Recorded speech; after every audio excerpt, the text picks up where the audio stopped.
State School and this week's episode of Grovely Storytime with me, Mr. O'Brien. Once upon a time, there were 3 little frogs.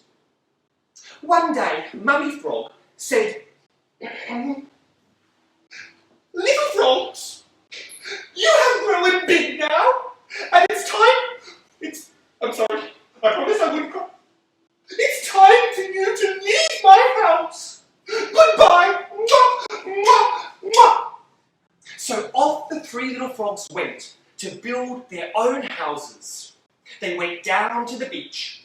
The first silly little frog found some paper. So he made his house out of paper. The second thoughtless little frog found some fabric. So he folded it and curled it and made his house out of fabric. But the third little frog was wise and he knew about different materials.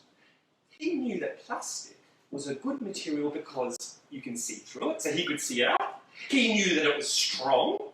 He knew that it was flexible and can bend. And he knew it was waterproof.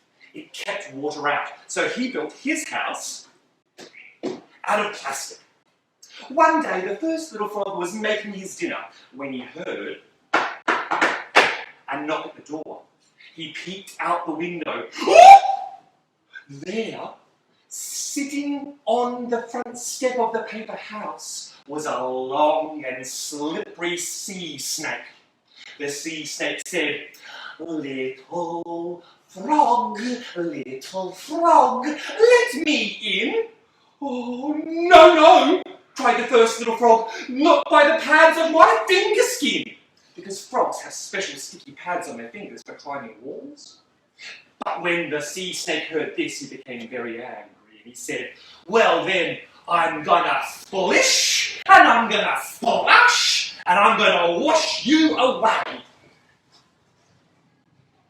And he took a huge breath of seawater, and he splished, and he splashed, and the house of paper fell to sloppy bits. "Whoa!" cried the first little frog, and he hopped to his brother's house, the house made of fabric. But the sea snake was slithering close behind, and he reached the house of fabric. He knocked on the door. Little frogs, let me in." "No, no," cried the scared second little frog, "not by the pads of my finger skin." "Oh yeah? Well then I'm gonna splish, and I'm gonna splash, and I'm gonna wash your house away." He took a huge breath of seawater and he splished and he splashed, and the house of fabric crumbled and got soaking wet. It wasn't waterproof, it didn't keep water out. "Well, whoa!" the first frog cried.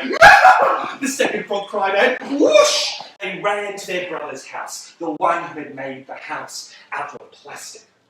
But the sea snake came slithering behind and knocked on the door.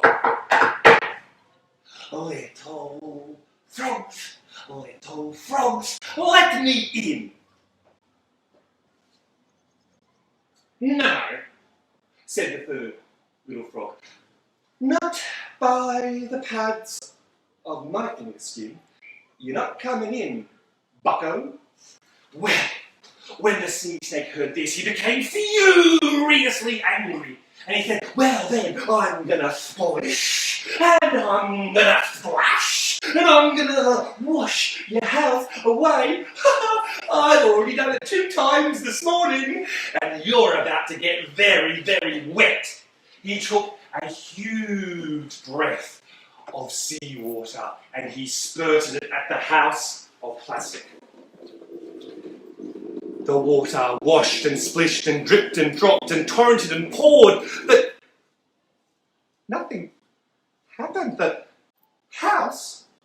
stayed dry. He tried again. He splished and he splashed. He poured the water from his mouth all over the house. But again, the water just ran off. Nothing sunk inside because it was waterproof. He tried again one big last time. He took a huge breath and he splished and he splashed and he splished and he splashed and he poured water all over the house until he was completely exhausted. He slithered back down the beach into the sea to rehydrate. And the three little frogs never saw the big bad sea snake again. And they all lived happily and very dry ever after. The end.